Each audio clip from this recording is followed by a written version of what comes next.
Баршаңызға сәлем. Бүгін сіздермен өте тез дайын болатын пеште пісетін тефтелиді жасалу жолымен бөлісемін.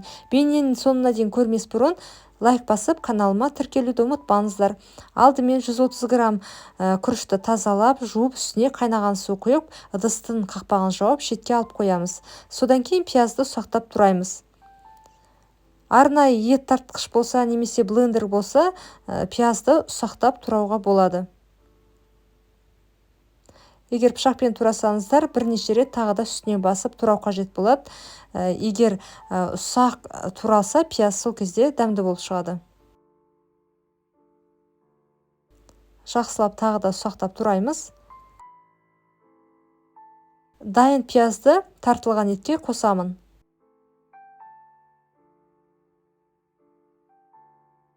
Келесі кезекте сәбізді күштен өткіземіз.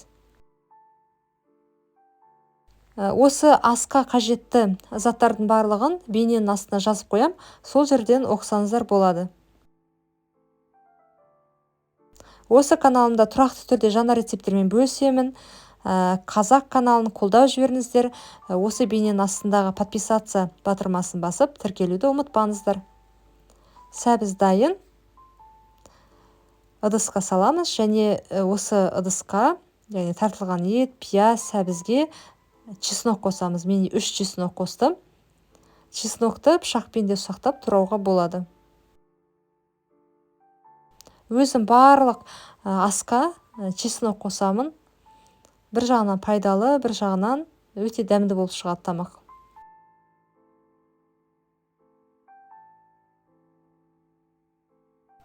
Күрішті саламыз.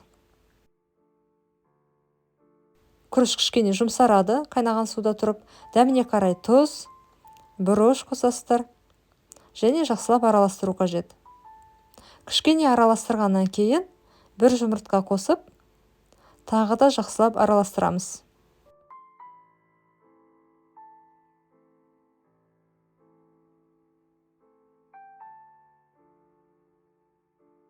Қолымды сулап, енді тефтели дайындаймын.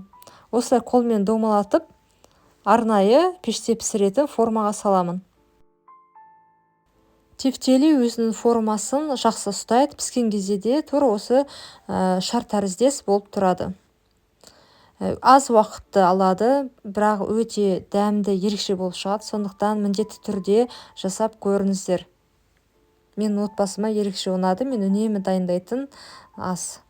Барлық тефтелиді формаға салдым, шетке алып қоямыз, содан кейін заливкасын дайындаймыз. Ол үшін ыдысқа тұз, томат, қаймақ саламыз. Қара бұрыш, паприка саламыз. Яғни сіздерде өздеріңізге ұнайтын приправалар болса, салсаңыздар болады. Су құйып, жақсылап араластырамыз. Жақсылап араластырамыз.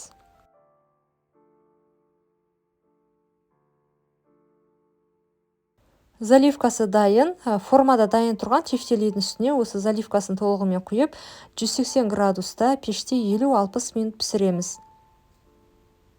Және менде жаңа тартылған ет қалған болатын. Мен осылай тефтели жасап, қатырып қоям. Мұздатқышқа салам. Тефтели дайын, суы тартылады. Менде тура 50 минут пісті, үстіне укроп салам.